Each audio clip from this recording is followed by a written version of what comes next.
I come from Tanishq days, where we used to take a piece of metal, convert that into ring, necklace, or whatnot. You know, carving and doing all by hand. And today we are sitting pretty with a technology which doesn't require all those things. So it has made our life easy, and so many people have adopted uh, jewelry designing is one thing, which is of course now mostly done on computer. Even making of jewelry has become very easy now. If you can think it, we can make it, or if you can think it, you can make it too. Okay, that is the kind of thing. So today I'll be talking about CAM Art to Part, a peep into digital fabrication. In fact, it's a wonderful journey. I'll take you through some of the technologies, and I'm sure the students will like it. And the concept of inventory less, uh, enterprise are coming. That is largely because we have, you know, uh, people, service bureaus like Imaginarium and others are taking the load of designers, looking for a maker, looking for a fabricator, you know. And so today uh, we are going to look at it. In fact, we are going to trace it to the very early history, and the human endeavor was always to actually indulge in some kind of creative activity. You know, after they hunted animals and all, they started using whatever left over. They started putting them on the walls of the caves. You know, and much later they also learned fire, how to make wheels, and they were also able to carve things.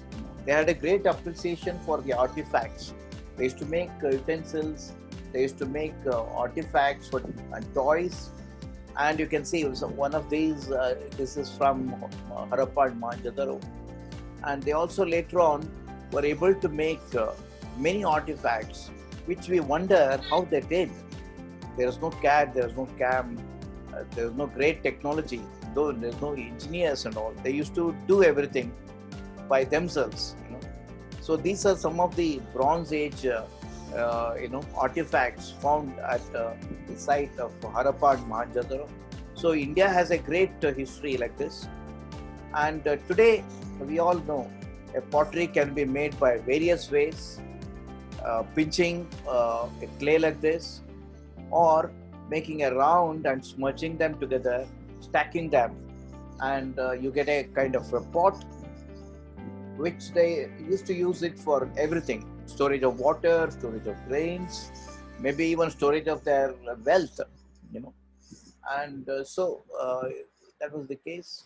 And today, with a wheel found everywhere in cities, also people can see this. The making of a pot is very synonymous to the old tradition of how people used to make objects, right? And today, still we have some of the handicrafts, but with the advent of people's population increasing, these were not sufficient to cater to the large masses, and that's where the so-called one product gave rise to the cottage industry, and then came the craft guilds, so they could make some of the things, few numbers, different variety, but not in large numbers. This is what led to what is known as industrial revolution, wherein people came to a place called city, a factory, and they all sat and did something, together. You can see here, all ladies are sitting here. They are actually making sweaters. Okay, there is no mission here, right? All are sitting in one place. This is a factory. Early picture of a factory. How people used to do. There is no mission, but this was not sufficient to produce large numbers. So they invented machinery, which gave additional power to shape things. And then came the industrial revolution. Industrial revolution brought many things. It also brought the pollution, right? And this is the early photograph of industrial revolution from Europe. And Bombay was also looking very much like this, with all the mills giving out siren, and you can just imagine and hear that that these chimneys sending out those smokes and all. It was a picture of industrial revolution. Soon, people started, a horse-driven cart was replaced with an engine, right? The cart was same. They just replaced the horse with the engine, and thus born was a car, an object called car. And who was the inventor? Ford, Henry Ford. And so what you see here, looking like a cowshed, is actually Henry Ford's, production line. This is called as a production line. So wherein on one side the chassis will enter, and it keeps on getting added with the accessories. Finally, they put 4 wheels and it is wheeled out. That's how the production line was built.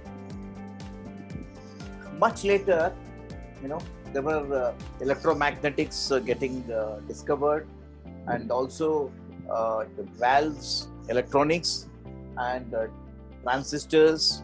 So what you see on screen is actually first electromechanical calculator. It was occupying a big room, just imagine. Now calculator, we don't even see. It is in the mobile, smartphone. Every one of you have it. But this is how it was looking earlier. In order to just count 1 + 1 = 2, they had to turn all these gears and wheels. That started actually a kind of a digital revolution.